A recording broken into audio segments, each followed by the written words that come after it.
Good morning, everybody, and welcome to our Facebook Live today. I'm so excited to be joined by Jess McGovern. I need to concentrate on saying that today, as she has recently got married. So Jess is a creative working at the highest level in business, marketing and photography through her two successful businesses. So she also runs the Dog Spot. The Dog Spot exists to share tips and techniques that allow photographers to shoot pets with confidence, covering over 10 years worth of Jess's skills. The content available on YouTube and the sister blog help beginners start on the right track and enhance professional workflows and business strategies to create more profitable pet photography businesses. So really excited to talk to you today, Jess, and because I know we're talking about how to work as a team with the animals you photograph. So I've got my little presentation thing. So if I try, this could go very wrong very quickly. So if I try and do this, you'll have to tell me, Deb, if it all goes wrong. Looking good so far. Does that look all Perfect. right? Yeah. Oh, cool. Okay, so first things first, my grammar is awful and my spelling is. So if it doesn't make any sense, that's probably my fault. And therefore ask a question and I will rephrase in words that might make more sense. So essentially, everything that I'm going to touch on works for anything, including human children, which is quite an interesting concept to work with. So it would also work with any other animal, and the mental age of animals versus humans is quite interesting to know. So actually, a pig is the same mental level, I believe, as a 3-year-old child, in terms of how they can learn and discover behaviours and things like that. And dogs are relatively similar, slightly younger, I think. Don't quote me on either of those two things, but the psychology behind why animals do what they do remains quite similar. And it's kind of all hooked into these basics. So by a sentient being, all we mean is that it's a animal, a thing, a person, whoever it is, and they have feelings. So they're aware, they have feelings. So a plant is not a sentient being, but a cow is a sentient being. So all sentient beings have a threshold. They all will repeat behaviours that get rewarded. They will all show signals for stress, boredom, fear, etc. And they will all respond positively to respect for those signals. So if you know those 4 things, and know how they work with your species, whether that's a cat, whether that's a human, whether that's a dog, you're kind of on for a winner. So we'll go through each one reasonably quickly, starting with the most important thing, which is knowing your stress signals. So in dogs and in horses, the stress signals are quite different. And I'm not going to speak for other species because I don't know enough about cats to be able to tell you the stress signals in a cat. But in dogs, your signs of stress usually are things like yawning, so stress yawning. You've also got things like excessive panting, even when it's not hot. You've got looking away, so they'll either just look with their eyes or they'll turn their whole face away. That's a sign of stress. And a bit of appeasement. So appeasement is, please don't stop doing this, I don't like it. That would be an appeasement behaviour. Most people know dogs' appeasement behaviour as rolling over on their back. That's a sign of appeasement. So in dogs, you've got the appeasement behaviours as well. So you've got yawning, distraction, sniffing,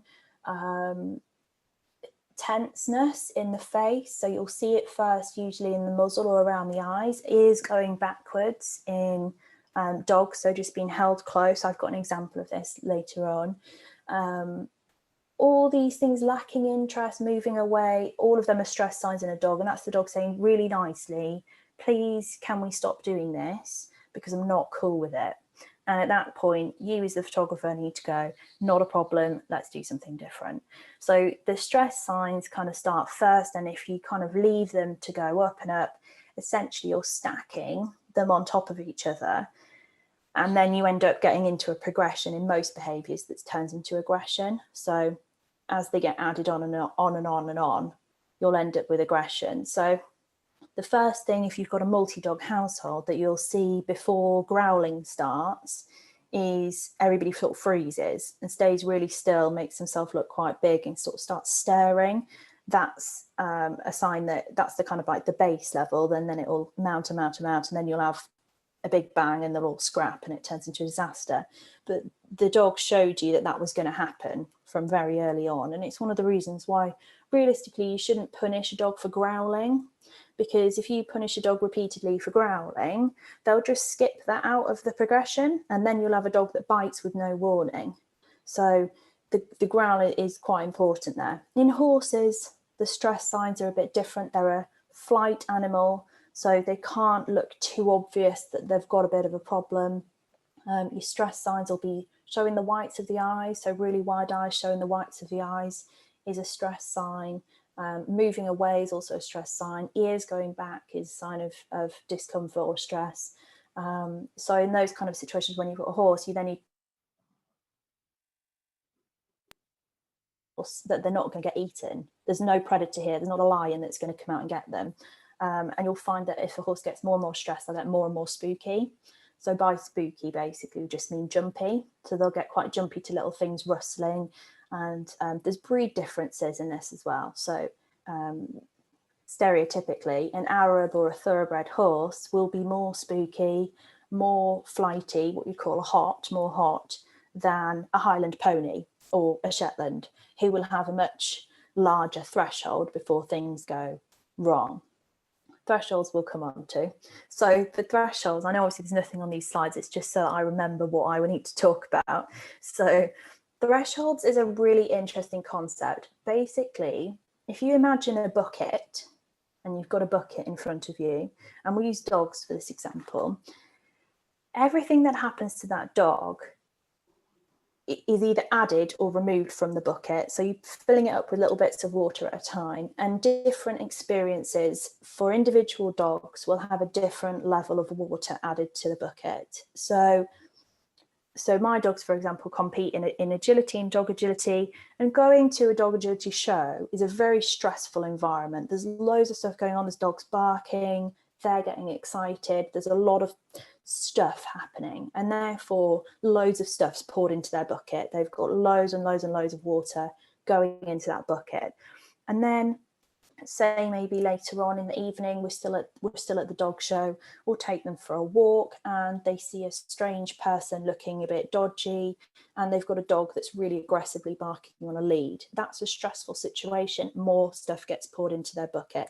The bucket's nearly full now. The dog's still doing all right, it's pretty chill. We then go back to the caravan, because we caravan at shows. So we go back to the caravan, we're chilling out on the evening, and Pippi, one of the dogs, might accidentally stand on Alfie's tail, one of the other dogs. And Alf could then, at that point, the shock of being stood on has just added that little extra bit of water to overflow the bucket, and he'll react with aggression. So there'll be an immediate snap or a bark or anything that at the start of the day would have just been, oh, you're on my tail. But because these buckets overflowed, the threshold's been reached, and therefore you've got kind of an eruption.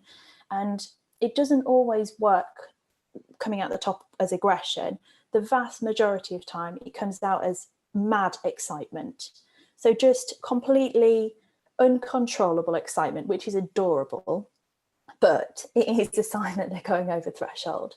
So at that stage, they won't usually eat food because they're over threshold. They're that wired that it's just too much for them, and they need to just come back down from the little high that they're on. And actually, to empty a bucket fully, it takes 72 hours. So if we're at a 4-day dog show, for example, and they're doing that every day, by the end of it, they're mentally completely wiped, and their tethers get shorter and shorter as they go through. So being aware of it's really important. And on a shoot, this usually is shown at the start, where a dog, usually a pet dog, will go. By pet dog, by the way, all I mean is a non-competition dog. So a dog that's not trained for competition purposes. So a pet dog would usually come out of the car, maybe you're at an exciting location, there's loads of smells going on, maybe there's dogs going, maybe there's squirrels, you're a new human, it's all very exciting, and you're giving the dog loads of attention, and the dog just loses it and goes into zoomies. They've kind of gone over their sort of threshold level there, and they're needing to just get some of that energy out. And if you stay mindful of the threshold, you'll be able to keep dogs underneath it. And if you, every dog's got a different threshold, but if you just keep them underneath their threshold level and remove situations that will cause them stress or fear, so that you remove those signals from being shown, you will end up being able to get much better photographs, because the dog's going to be with you a lot more than they would be if they were over the threshold or if they were stressed. And that's when you have them looking away, moving away, just either looking disinterested. So you'll get much more engaging images. So that's kind of threshold. I hope, does that make sense, Deb? Does thresholds make sense? Definitely, yeah. Oh, cool, good. So then we come into rewards, which is like my favourite thing, because who doesn't love a reward?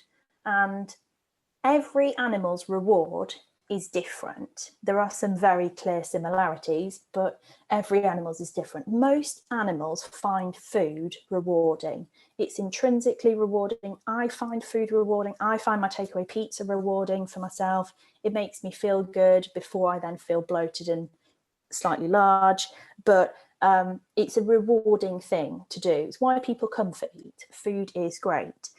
And for our dogs and for our horses and really any other species, food is intrinsically rewarding. So you can use that to your advantage in a non-manipulative way to get some connection and get some focus from the animal that you're working with.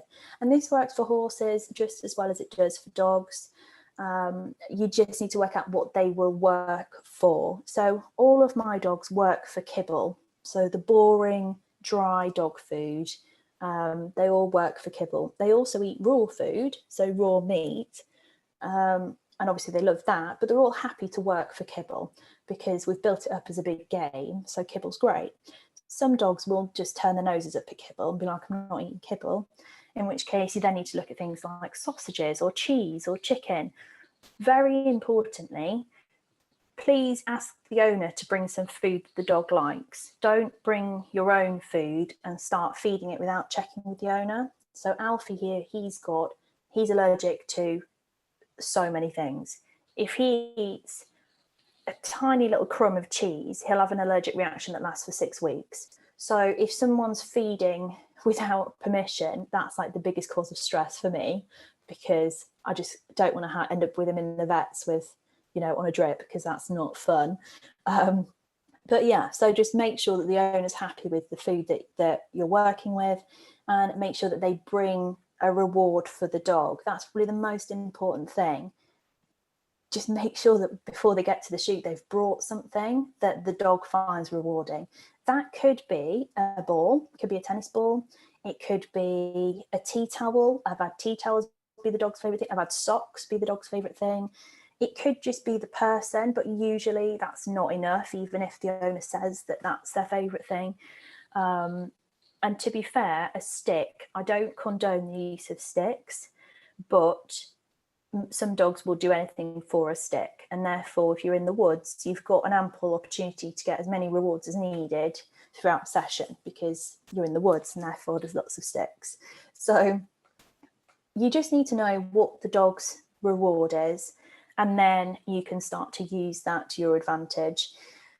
And there's also, like I mentioned earlier, there's the intrinsic rewards that you need to be aware of. So sniffing is rewarding for dogs. Running is rewarding for dogs. Anything like digging, that's intrinsically rewarding for dogs. All of these things are really rewarding, so you just need to be aware of them. And then ideally, you or the owner want to have a reward that's better than those things in the eyes of the dog. So it takes a little bit, you have to be a little bit psychic in these situations and work it out. But it is useful. So with horses, the rewards are quite different. They're a prey animal, so actually one of the biggest rewards that they can have is being left alone, feeling safe, being with the herd. Obviously, if you're out in the woods on your own with a horse, then they're not with a herd, so they will be more on edge than they would be chilling in the field. But you do need to be aware of the things that the horse wants. So what's their want? They want to feel safe, they like to eat. And one of the best ways to calm down any animal is to feed them from the floor. So it's an immediate calming response. So that's why if you've got a dog that's over aroused, over threshold, mad, just scatter food on the floor. And just the act of having their head down will calm them down, which is really useful, I think, to know. And with puppies, to calm a puppy down if they're over threshold, swaddle them like you would a newborn baby in a studio. Swaddling will calm them down as well and bring them down. Just knowing these little things can be super useful. So before a session, this is kind of what I would do. So I ask the client about the animal in detail. So I don't mean, tell me about Fido. I mean, tell me about what Fido likes, dislikes. Is he scared of anything? Do you think he'd be okay going onto a log? Obviously, because I photograph a lot of dogs on logs. Would he be okay with going on a log? Do you think, would he be okay if he sees other dogs? All these kinds of things I want to know about before we have the session so that I can start to prepare what I'm working with here. I also ask, what behaviours does the dog know?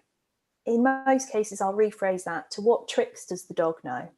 Because that's what most people would understand there. So what tricks does the dog know? Does the dog know a wait? Does it know a sit? Does it know a recall? Can it go off lead? All of those things, try to get the handle of. If it's a horse, I ask how spooky the horse is, because that is important for me to decide what I'm going to use for attention. So is the horse very, very spooky? In which case, I know I'm going to have to be careful what we do to not stress out the animal, especially if they're in an unknown environment that's brand new to them.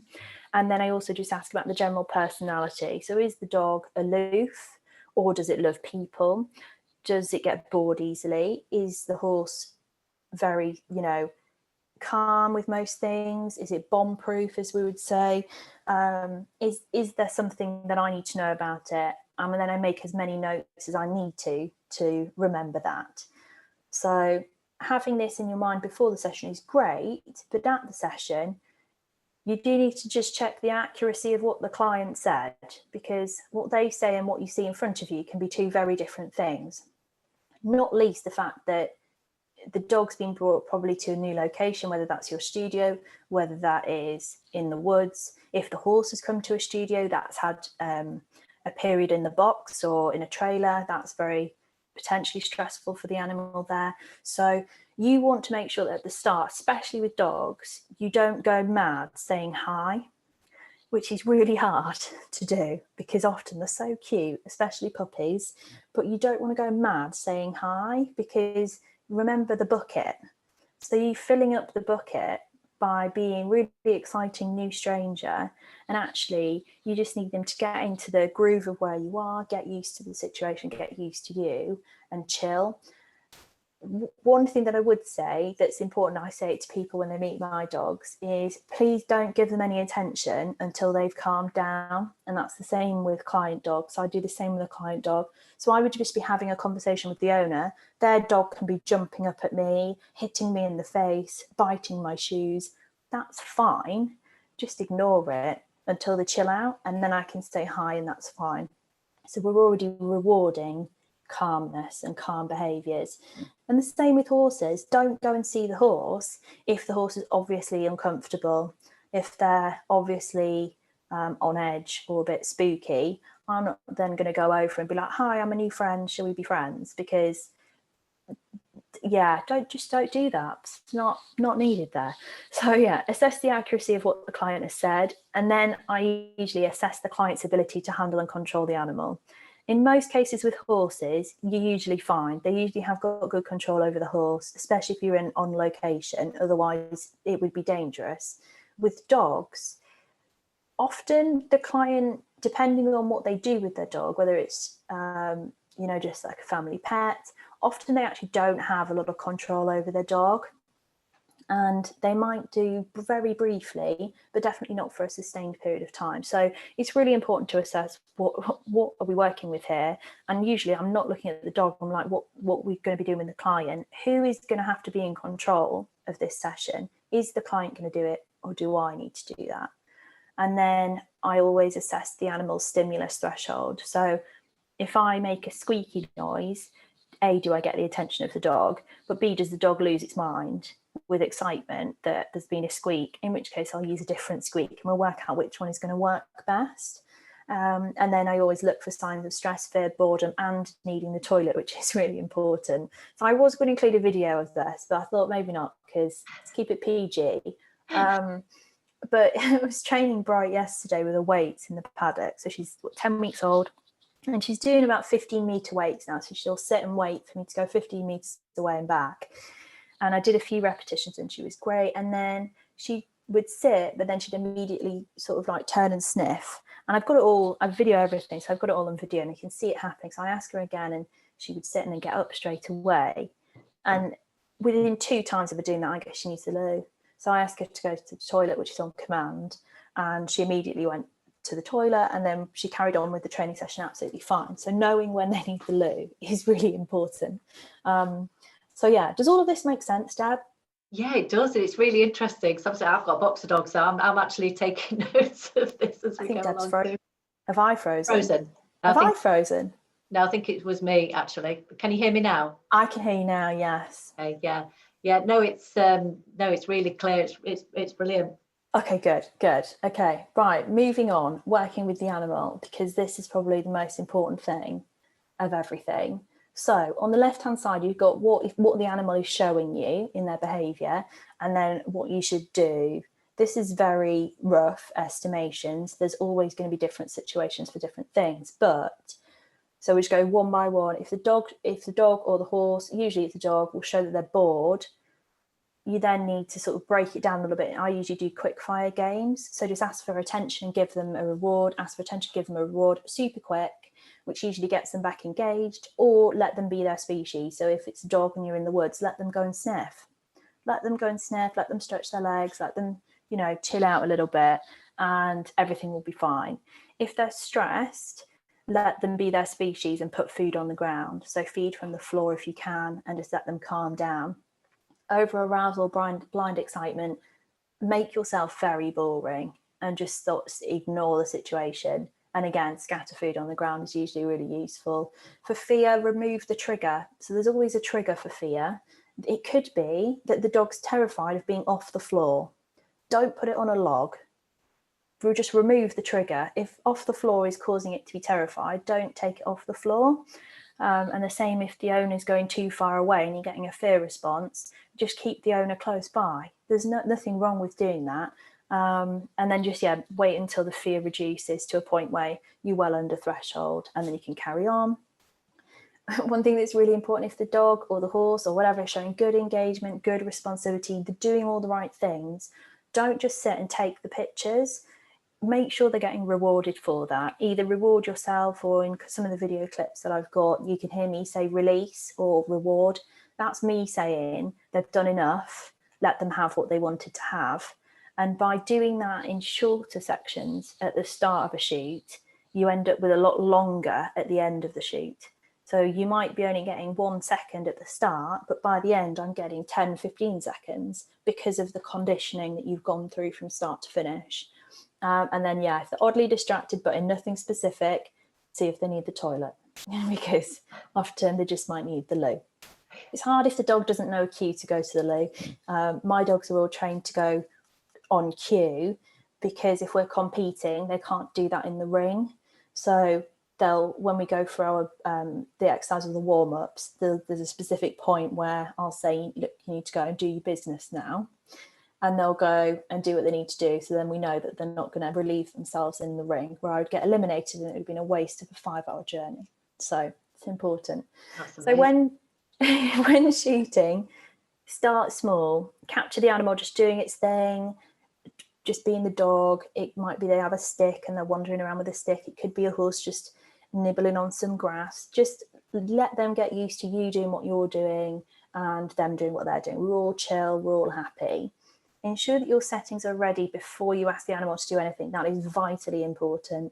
If you're using a camera with EVF, electronic viewfinder, then you've got a little bit more leeway to make sure that you can just flick a setting to get the right exposure, for example. But if you want a DSLR, really should have done a couple of test shots to make sure that your exposure is right, everything's ready to go, your focus settings are good, all is fine. And then if you or the handler ask the dog to do something and they do it, immediately reward it and sacrifice any photograph. That's probably one of the biggest tips that I can say. So if the dog is super distracted, going into everything, really excited about the little fluffy animals in the bushes, and you say their name and they look at you, don't wait and take a picture, reward it. And then they'll look at you quicker the next time and the next time and the next time.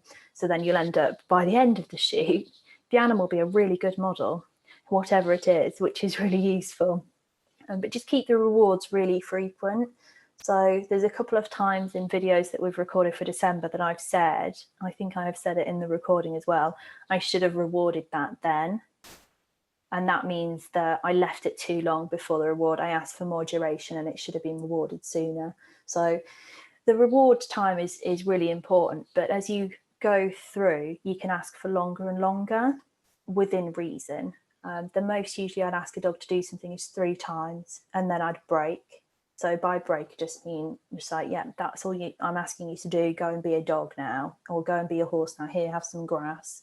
Here's a carrot, reward, and keep it quite fun. So that's kind of the shooting bits out the way. I've got some examples. How are we doing for time? We're doing fine. Can I just fire a couple of questions your way, Jess? Yeah, go on, hit me.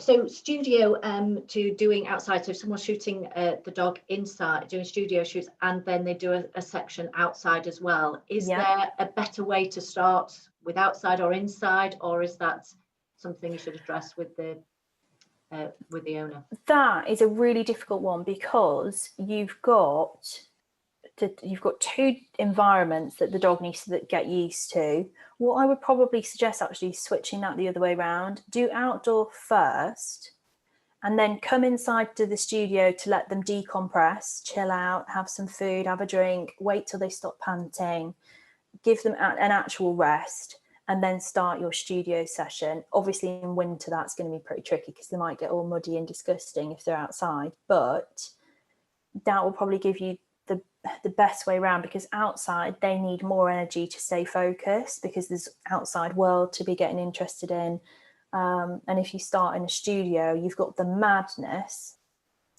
in a confined space, and sometimes that's easier to use outside. So if you're going to do both, it will probably depend on the dog really, but I'd probably do it the other way around if possible, weather dependent, because you don't want a wet muddy dog in a studio, so you have to play it by ear, I guess. Yeah, and just regarding stress, actually, firstly, sort of, and linked to the one that the question just asked, then would you find that animals get more stressed inside or outside, or would that again be dependent?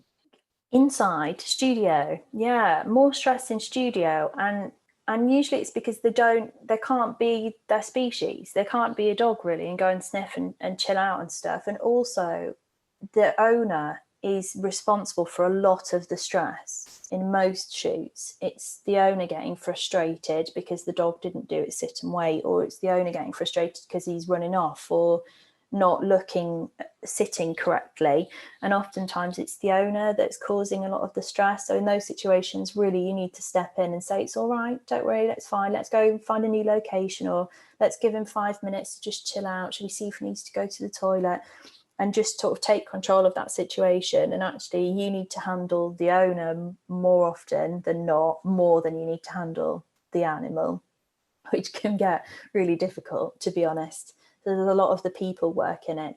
But yeah, no, in studio I have to find, and I've got an example of it. I mean, it's in a shed, so it's kind of not really inside in a studio, but getting the dog calm inside, I find harder than getting them calm outside. I find it a lot easier to work with the dog in an outside environment to get the dog to come down than I do inside. However, in studio, I will train their dog. So I will ask if I can handle their dog, and I'll just do some sits and waits or attention to get the dog thinking and calm, bring them down a bit. And then usually we're in a good place to be able to work. So yeah, they're not cut and dry answers, are they?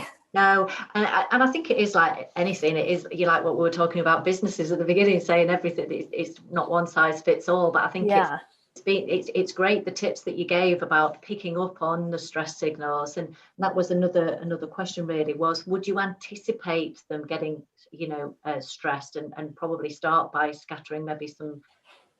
Yeah, definitely. So especially in studio environment, absolutely. So the first thing I do, I haven't got a clip of this either. The first thing I do when a dog comes into the studio environment is start away from the lights, away from the backdrop, away from everything, and just pop some treats down on the floor that the dog likes. And then we'll move closer to the backdrop area. And then we get to a point where they're happy, especially things like backdrop paper, quite loud. Some dogs are quite worried by them. I've photographed over 1,000 rescue dogs in rescue centres in studio with paper backgrounds. So in terms of the rescue dogs, as soon as they come through the door, you kind of get a feel for what the situation is that you're working with. And sometimes you don't even talk because it's that tense in there, because that dog's so fearful. And it's my job to make sure that I've got a picture that makes that dog look happy, calm, and it can be great in a home. And you're faced with this dog that's a shivering wreck in front of you. And you're like, how am I going to get there?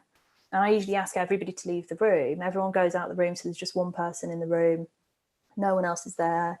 We make sure that there's no distracting sounds going on, and then turn the lights down, right down on the power using strobes, and just start scattering food about. And when that dog has uncoiled, so from being all closed up and scared, when they've just sort of relaxed out a bit, then we'll try and get some engagement. And if you can get the engagement from the dog, then you can pop the light a couple of times with them well away from it, and then slowly move the dog into where you want them to be. And then if you do get that one shot, that's it, great, dog can go. You just don't push it any further. But yeah, I would always scatter on the backdrop whilst testing the lights a couple of times, just to assess what my situation is with the dogs. And by doing that method, I've never had a dog that's not been able to go ahead with the studio session. So I've never had a dog. I know some photographers say that they've had dogs that are terrified of the lights. I've never had that. I don't know whether it's because there's that desensitization to them beforehand with a high value reward. So yeah, does that answer that question? Yeah, no, that's very good, and all to do with preparation. I think it's probably key not to rush the session, really, isn't it? And get that all prepared, and just get a feel for how that dog is going to respond. I have a question from more on the training side, actually, from Fern Hughes. She says, I've adopted a 10-year-old lab with very basic training. Is it unrealistic to attempt to train her as a model at this stage? No, you can absolutely do that. That's absolutely fine. So there's a video going out, I think it'll be next week after, which is how I train my dogs to do a flat down. So rest their head on stuff. So whether they're in a down and then put their head down, or whether they're putting their head on top of an object. And at the end of that, so it's Bright's training, obviously it's been recording. So there's her, but I didn't use the same method that I would usually use because it just didn't work with her. And I've got at the end of that clips of Alf learning, and then clips of a rescue dog that we had in on foster doing the same trick. So that's an older dog. And really, it's important that you get the basics right with the dog that's older. So they really need to be easily doing things like following your hand. So if you've got treats in your hand and you move your hand, will they follow? Will they let you lure them? Because that's basically what you're doing there. And if you can get to that point and you've got a reward that they really like, as long as you can get that reward that they love, anything is possible. Genuinely, it doesn't matter the age of the dog. So no, all of my Labradors have been rescue dogs. So they've all been trained. Finn is the exception to Finn is a dog that you can't train, but that's because he doesn't care about food. He doesn't care about toys. He's got nothing that he finds rewarding enough to do anything. So if I've got something that he wants, he understands everything I say and will do everything I ask him to do. But unless you've got that thing, he's like, sorry, I don't speak English. That's genuinely what he's like. It's like you're speaking a different language. So he's the exception, I guess, to the rule. But no, in all of the years, I've never had a dog that's not been able to learn if they're older. It's easier when they're puppies. It's like learning a language when you're a child versus learning a language when you're older. So it's easier, but it's definitely possible, 100%. Brilliant, brilliant. Well, I've actually put the link in there it's that dog spot, isn't it? Not Yeah. when I was just checking it. So I've put the link in the comments as well. So that would be good to check out actually, so that they can. Yeah. So there's only a couple of sessions on there, but there's the first episode 1 of Bright Diaries is the sit. So it's training how to sit. But before that, there's about 10 minutes of talking about the preparation before that. So that would probably prepare any dog. Realistically, if you can get the preparation bits done, then anything else would just follow on afterwards. Super straightforward. Yeah. Brilliant, brilliant. Make it sound so simple, but it isn't that hard. If you just look at it from the dog's point of view and think, what are they getting from this? What do they want to do, and how can I help them do what I want them to do? And then you meet in the middle, and then you become a team. That's a partnership that you've got there. So my guys are just like my little team. Excellent. It's probably a bit sad, but yeah. No, and do you know what? It's amazing how many photographers actually have their own dogs. When I'd go around studios, yeah, because it's quite a lonely, lonely place being in business on your own as it is, and then if you're sat there editing, to have the dogs there, and how so many have dogs. And do you know what? If we all taught our dogs to be amazing models, then there would never be any problem with a client dog, because you'd all have dealt with I mean, the more dogs you go through, the more dogs you work with, the more you realize that it's not one size fits all, and every dog is very, very different. And the same with horses. One thing that works for one horse isn't going to work for the next horse, but there are similarities. And when you start to see the similarities, you can start putting together the jigsaw. So for her, in this video that's going to be going out, I left in the clip of us starting this behavior the other method, and that clip's maybe 10 seconds long, and in that 10 seconds I knew we've got no chance with this method, let's make a new one up. So I did a new method, but that method has worked for every other dog that I've worked with, every other dog. So you always get that one, and it's working out what we can't solve the problem the same way that we did that time. We need to solve the problem in another way. Which way can we go? And often it's just a case of being patient. Yeah, which is often really hard, to be fair. Patience is really important when it comes to working with animals and kids, I guess. It's the same with newborn photographers. They must be so patient, waiting for the kids to settle. Right. So any other questions before we... No, that's fine. No, looking forward to seeing these clips. That's fine. Right, so I've got some clips. This is a clip. This is a video that's already on YouTube. But hopefully my sound will work, so you'll be able to hear what's happening in the videos as well. I will say if it's a very distracting one. In this video, we've got Pippi, who's one of mine, and me. This is me, and this is Pippi. And I'm going to put her on this log here, which she should be fine with. And then I'm going to go and get in position and ask her for a flat down, so a head down, and take a shot. The time that she gave me to get that shot, honestly, was a split second. So this is just kind of an illustration of getting your settings ready. So I'm getting my settings ready when she's looking off. So you'll see her look off towards the camera. And I'm getting my settings ready so that when I ask for something, we're ready to go. So it's a super short clip. Leaves, ready, hop up. Good, wowie! Good girl! Wow, good girl.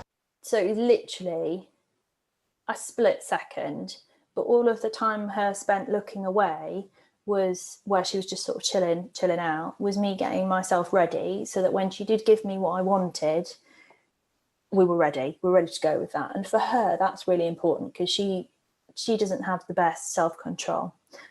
She's only young. So that's an example of having your settings ready.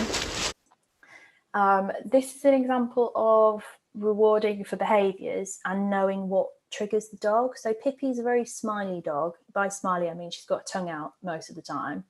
And I quite like serious shots.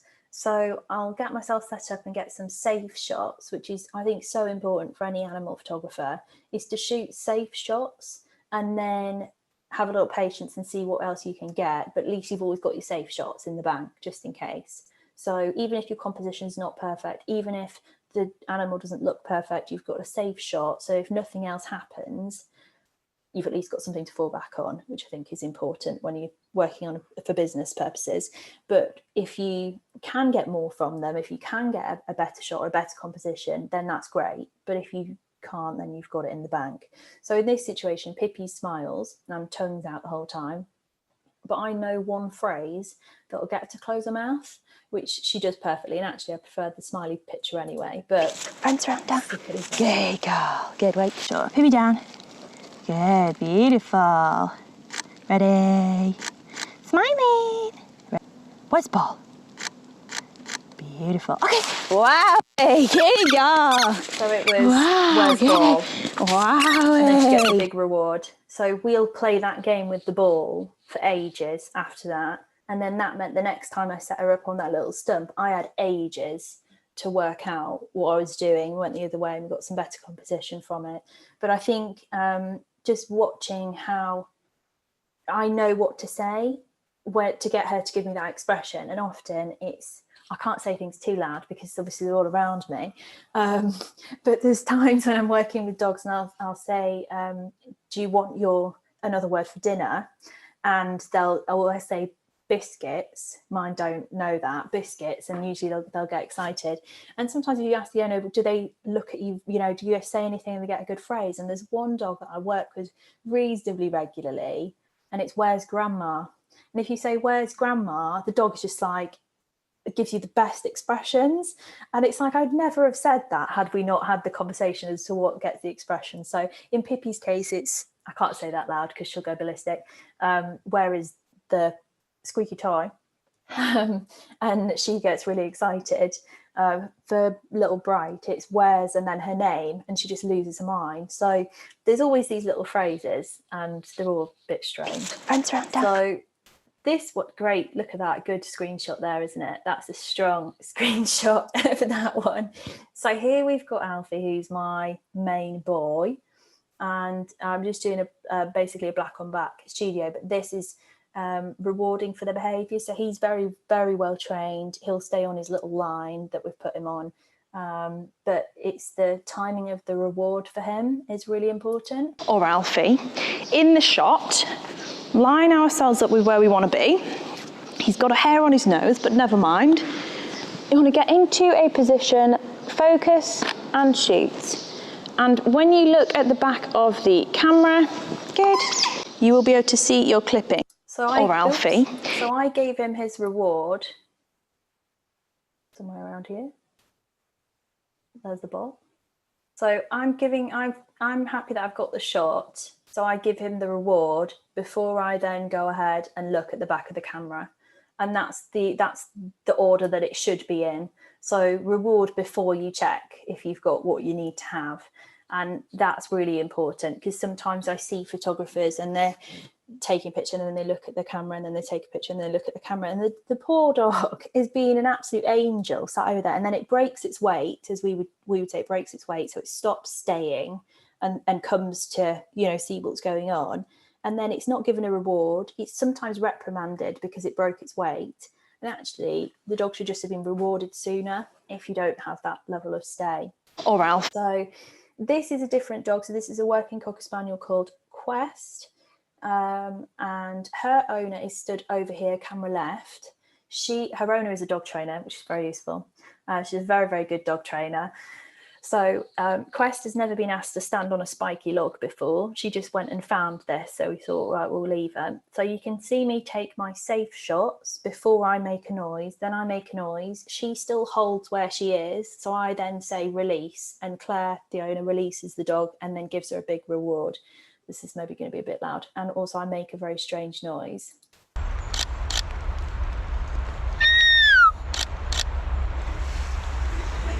Release her. Yeah!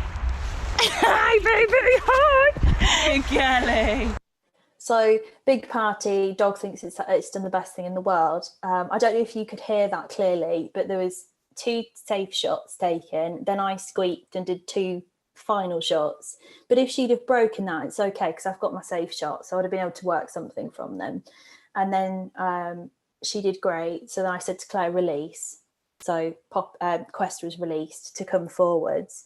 So that's the final picture from that situation. So just those squeaks with those 2 clicks made it kind of all come together.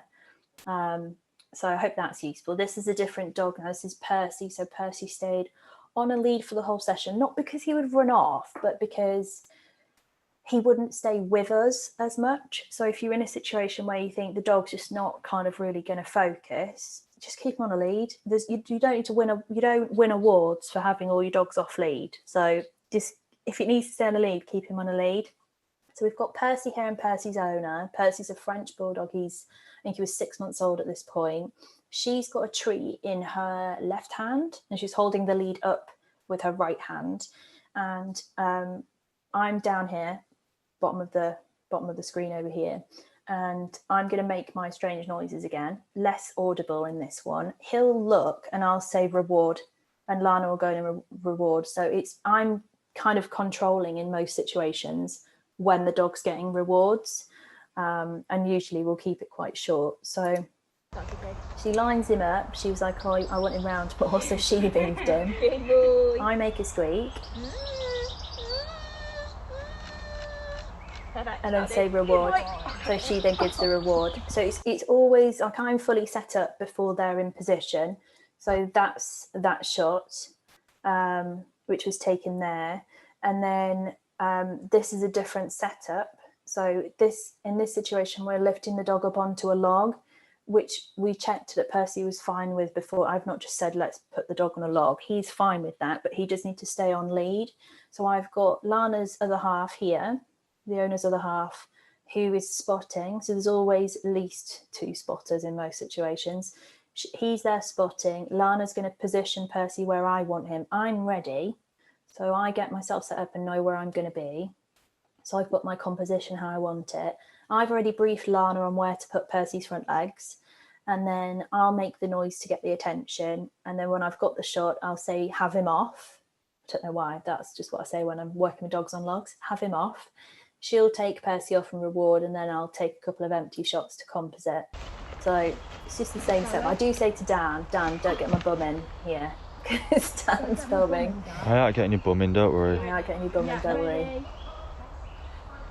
We've got some people coming past, let's have a look at. Oh, wow. So she makes sure he's secure. Gives him a snack. He's a runner. Perfect, that'll do. Have him off. Oh, I'll take another one without you now, actually. Go on, you all right? And then I take a couple of empty shots because it's a lead with a human, so the composite would just work better. So that's the final shot from that one. So it's just breaking it down. I'm not asking them to wait for ages. I'm asking them to wait for really a short period of time, which works better to get more engaging and more kind of impactful images, in my opinion. So this is a horse, so it's quite different. So this is through my viewfinders. This is EVF. So the horse was doing what he wanted to do, eat snacks. So it was eating this tree and getting everyone covered in leaves, which is hilarious. But she also really liked the ferns. Now, horses shouldn't eat too much fern, but they're all right with some. So Dan, again, my lovely partner, had a handful of ferns, and it was his job to get the horse's attention with the ferns. So he's there and picking ferns because that's his job now, and wiggling them to get the horse's attention. So I'm just getting my shot that I need to get, and it's a super short period of time, but we got the shot that we need to get from that, so it's fine. So Dan's here, so I took an empty shot, so it's a quick composite, and like super straightforward, and obviously that's big on their wall now, so that's great news for me. This is a different situation because this is showing stress in a dog, so I'm going to walk through this quite slowly. I should have put this in slow motion, my bad. We're in a shed. There is a black Labrador who is showing almost continuous signs of stress. So first of all, the owner's going to ask the dog to sit and do a sit and a wait, and the dog's usually very responsive, very well trained. So the first red flag for me is the fact that the dog won't go straight into a good sit and wait. It's looking all over the place, getting really distracted, wandering about, and it's just looking quite stressed. So the tail stays really low.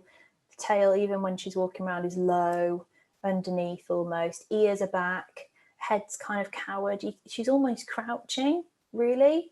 And as she's moving round, you can see that the owner positions her, but she gets up again, panting. By the way, it wasn't a hot day. This wasn't. The owner's now left the dog in a sit and a wait. Almost immediately, the dog yawns. That's a stress yawn. So that's a sign of stress in the dog. The dog yawns. They yawn and they shake to alleviate stress. So it kind of helps them to just calm down. You'll notice after dogs play fight, after they've finished their play fight or playing, they'll shake. They do like as though they're wet. That just relieves a lot of the stress. So shaking is also another sign. So she's panting a lot. She's licking her lips.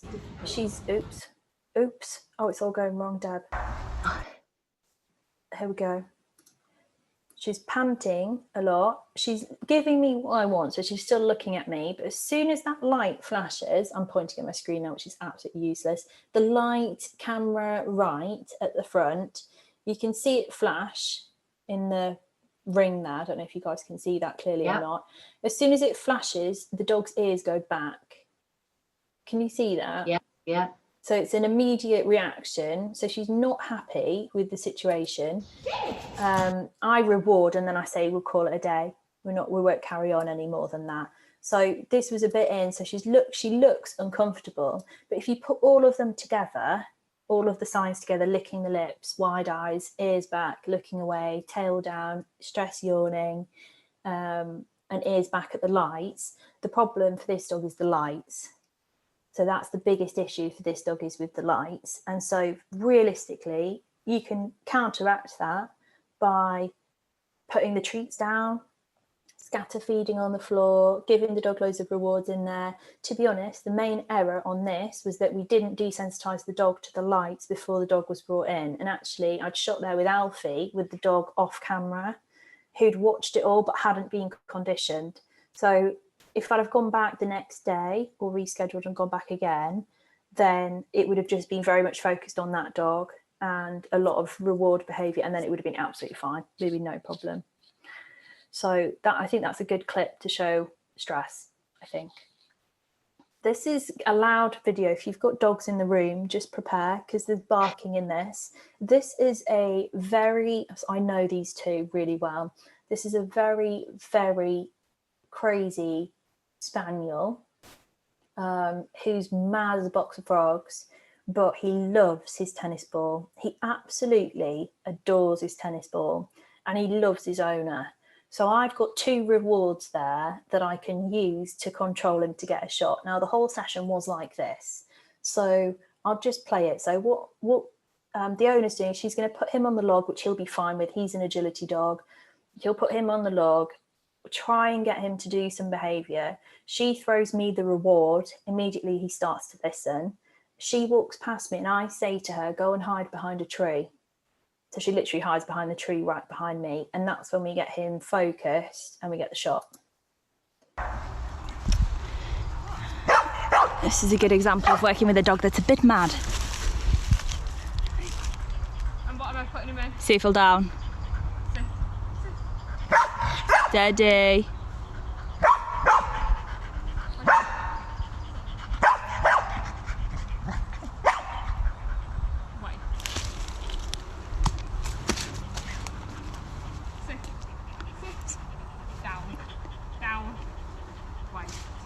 I was doing the hand gestures as well.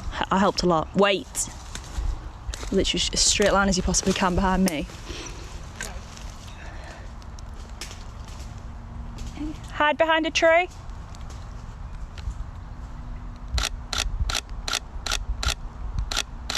Release. Wait, I'm going to get somewhere out of it. Yeah. So then she went back to release him because it's, for this dog, running through this is a bit dangerous. But it's, if you watch from the start and you were there, you'd be like, how on earth am I going to do this? It's like, how is this going to, is this going to be a bit of a disaster? But knowing what gets them to focus, so the ball gets loads of focus, and then hiding the owner gets the mouth closed, which for me is a win. So that's the final shot from that one. So bit of a heavy edit on it, but yeah, the focus in him is because the owner's hidden, but a few seconds before that he was barking, falling off, and just completely all over the place. For this dog, he's got really good weight, a good stay, so that comes in useful. If not, I would have had a helper there on holding him on lead and still hidden the owner, because those two things, hiding the owner, is actually really useful. Just make sure the dog's not scared. So there's a few things that people can do to get a better understanding of the species that they photograph, the species that they work with, and how to use the knowledge of that to take better photographs and work better with the animal on shoot. So reading books on the natural species behavior is really useful. I know it sounds really boring, but it is really useful. And learn the breed differences. So a Jack Russell and a Border Collie would be treated pretty differently on a session. So they've got different intrinsic rewards. They've got different things that they'll be more or less receptive to. An Arab versus a Highland pony, the horses will be very different as well in terms of their personality, obviously stereotypical to a certain extent, but there are still differences in the breed. Spend time observing animals interacting. So that's dogs playing with each other is really useful, because you'll see everything happen in front of you. And if needed, record it and slow it down. And the same thing with sessions. So with permission, record your sessions. So you can buy off of Amazon super inexpensively a little bracket that goes on top of your hot shoe for your phone. So that's what loads of those were recorded with, to be honest. It's just the iPhone attached to the top of the camera, and I just record stuff, and then I can look back at it and see, I should have rewarded then, I should have broken that then. If we'd have done that a bit slower, I would have maybe had a better down on that. And then train your own animals to a high level, because why not? You've got your own practice animal there, and why would you not do that? Because it builds such a good relationship with them as well, which I think is priceless in my opinion.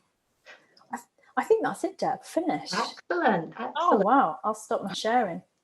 Brilliant. No, that was, I found that so interesting, because obviously I'm a dog owner, but I'm not obviously the dog photographers out there, and or animal, with the horses and things as well. I think they will have found that extremely useful, because there is so much more to it than just Yeah, and I think setting up your shots is, if I guess another massive tip would be to shoot in locations so don't, I mean, there are times, obviously it's not a hard and fast rule, but if someone comes to me and says, look, I want my 2 Labradors photographed, and I'll say, yep, that's fine. Do you want lighter, brighter pictures, or do you want sort of deeper, dark, moody pictures? And they'll say one or the other, and that's our locations. So I'll say, that's great. We'll meet at XYZ location.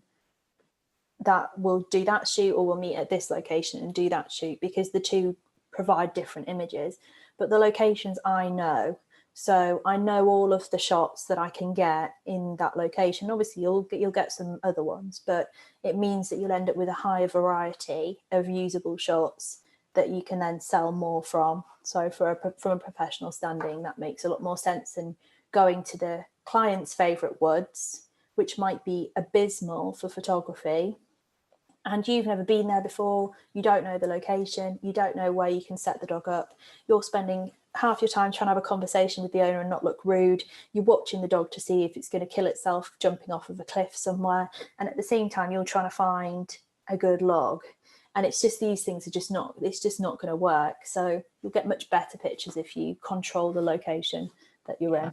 Yeah, it looks a great location that you've sort of got on some of your video clips there. They looked The dark. I mean, that the one that's in those, or the horse one, that's a different one. So that's where I shoot most of the time now, especially in winter. But the other one is just very dark. It's very dark, covered in ivy, which is a nightmare. But yeah, it's interesting.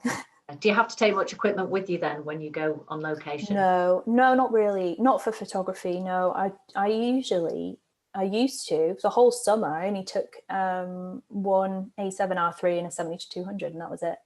I didn't take anything else with me at all. Spare battery in a pocket, car keys and some squeaky toys. But other than that, nothing. Now I take a little bit more kit, so I take the other lenses. But to be honest, whatever's on my camera at the start usually stays on it, really. Yeah. With pets, you don't have a lot of time to keep switching lenses backwards and forwards, to be fair. Yeah, and it ends up being a bit stressful for yourself, I can imagine, having to do that, knowing that you've got a short window to do that, which, you know, you've got to focus on. Even having two bodies, so I've got two bodies at the moment that I do take out and shoot, but I end up just using one because you just have it and it's just attached to you, and it's just easier. So I'll have two bodies hanging from me, and I'll only use one of them. I might pick up the other one for one picture, but it is strange what we would just get all this kit and then we don't actually use it all. Brilliant. But thank you so much for your time, and thank you everybody for watching. And that's great. Thank you so much, Jess. Thank you. Thanks, guys.